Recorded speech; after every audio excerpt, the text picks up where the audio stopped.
किती वर्ष लोंबकळेल याची असणारी कल्पना नाही. ती परिस्थिती येण्याच्या अगोदर मी इथला माळी असेल, धनगर असेल, वंजारी असेल, कैकाडी असेल, मांगारुडी असेल, सगळ्यांची नावं घेत नाही, पण या सगळ्यांना असणारं आवाहन करतोय की आरक्षण वाचवायचं असेल तर इलेक्शनच्या अगोदर वाचवणं हे महत्वाचं आहे. इलेक्शनच्या अगोदर येणं हे वाचवणं हे महत्वाचं आहे. एक नौटंकी चालली आहे आणि चांगली नौटंकी चालली आहे असं मी त्या ठिकाणी मानतो. आणि ही नौटंकी जरांगे पाटील वर्सेस देवेंद्र फडणवीस. तुम्हाला काय वाटतं ते भांडण आहे? दोघांमधलं भांडण आहे असं तुम्हाला वाटतं? दोघंही एकमेकाला खालच्या भाषेमध्ये बोलतात की नाही? बोलतात ना. त्याचं कारण काय?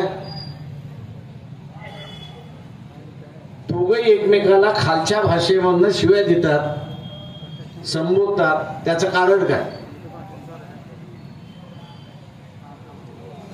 त्याचं राजकारण आपण असताना समजून घेतलं पाहिजे. त्याचं राजकारण आहे की देवेंद्र फडणवीस कुठल्या पक्षातले? त्यांचा पक्ष कुठला? भारतीय जनता पक्षाने भूमिका घेतलेली आहे का की जरांगे पाटलांची जी मागणी आहे की मराठा समाजाला ओबीसी मधनं आरक्षण द्या, या संदर्भात काही भूमिका घेतली आहे का? इथे ओबीसीला फसवण्याचा खेळ चाललाय हा लक्षात घ्या. की जरांगे पाटलाच्या विरोधात कोण? तर देवेंद्र फडणवीस. जरांगे पाटलांच्या विरोधात कोण? तर देवेंद्र फडणवीस. आणि मग ओबीसीने असं वाटतंय की देवेंद्र फडणवीसच्या विरोधात जरांगे पाटील आहे तर मग देवेंद्र फडणवीस आपला. देवेंद्र फडणवीस आपला. तुम्ही त्याला मतदान द्या, पण उद्याच्या सभागृहामध्ये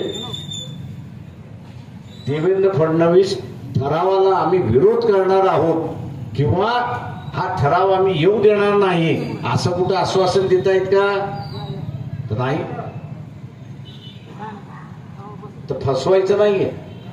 लोकसभेमध्ये जसं या पक्षाने एकही ओबीसीला उमेदवारी दिली नाही, उद्याच्या असणाऱ्या विधानसभेमध्ये यांचे समझोते होणार. किमान 100 जागा ह्यांना मिळणार.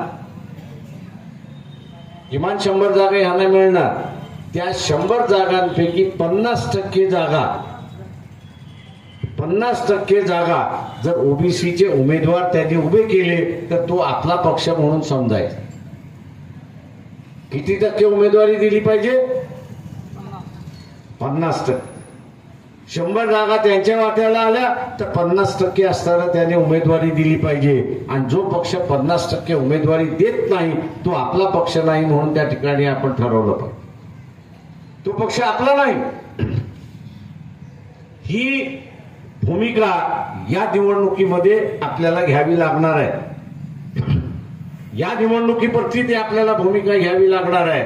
आणि ती आपण घेतली तरच आरक्षण वाचेल, नाही तर आरक्षण वाचणार नाही अशी असणारी परिस्थिती आहे. आणि म्हणून मी जाता जाता एवढाच इशारा करणार आहे की आपले जे राजकीय मत झालेलं आहे, ओबीसी असं म्हणतोय की मी मराठा समाजाला मतदान देणार नाही आणि मराठा म्हणतोय की माझं ओबीसीला मतदान देणार नाही. हे विभाजन झाले. हे विभाजन मी असताना इमर्जन्सीचा 77 साली इमर्जन्सी आली त्यावेळेस काही लोक म्हणत होते की आम्ही इमर्जन्सीच्या बाजूने आहोत आणि काही जण म्हणत होते की आम्ही इमर्जन्सीच्या विरोधात. ते राजकीय मत होतं. हे सुद्धा आता आरक्षणाच्या संदर्भात राजकीय मत आहे. या राजकीय मताशी मला वाटतं कोणाला वावगं नाही. या राजकीय मताशी कोणाला वावगं नाही. पण हे राजकीय मत हळूहळू सामाजिक मत व्हायचं तयार. त्याला सामाजिक कलर द्यायला जातलाय. छगन भुजबळ ज्यावेळेस शरद पवारांना भेटायला गेले त्यावेळेस त्यांनी 2 गोष्टींचा उल्लेख केला.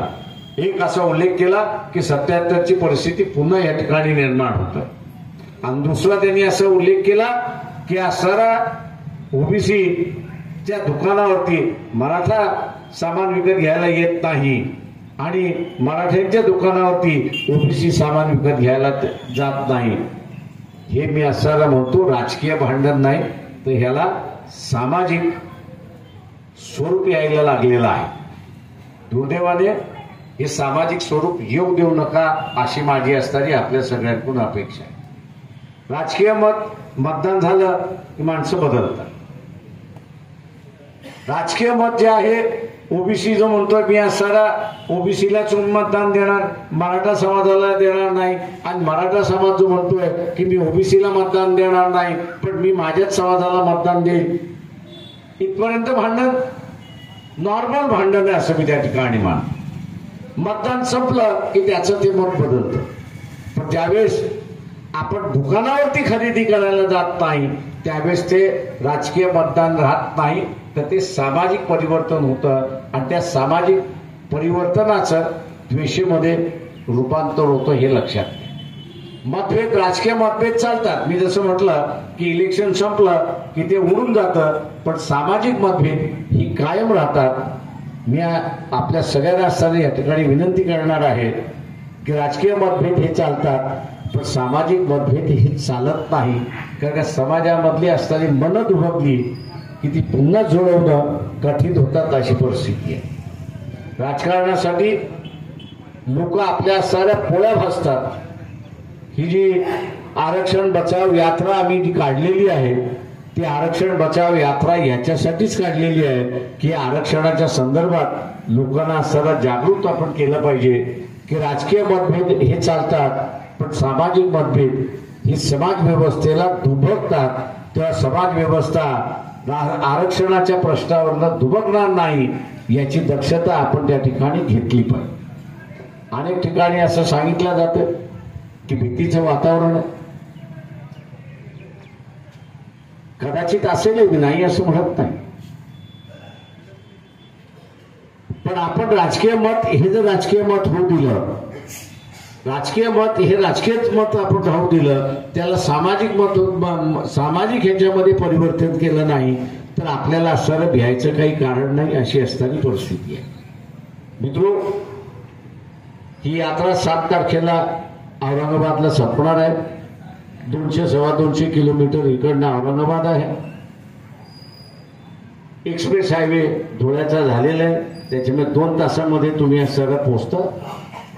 इथला ओबीसी आहे मी त्याला सगळं आवाहन करणार आहे की धनगर समाज मोठ लाखांनी जमता,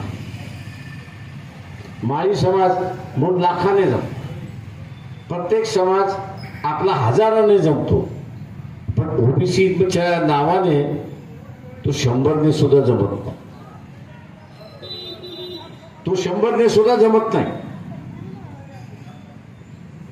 समाजाची ओळख ही आपण त्या मेळाव्यातून दाखवतो की मी असणारा माळी समाजामधला, मी धनगर समाजामधला. आत्ताची जी गरज आहे ती राजकीय ओळख करून देण्याची गरज आहे.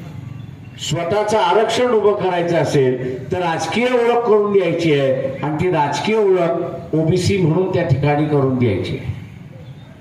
का कुठलाही एक समाज स्वतःच्या ताकदीवरती निवडून येऊ शकत नाही, त्याला एकत्र केल्याशिवाय तो येऊ शकत नाही.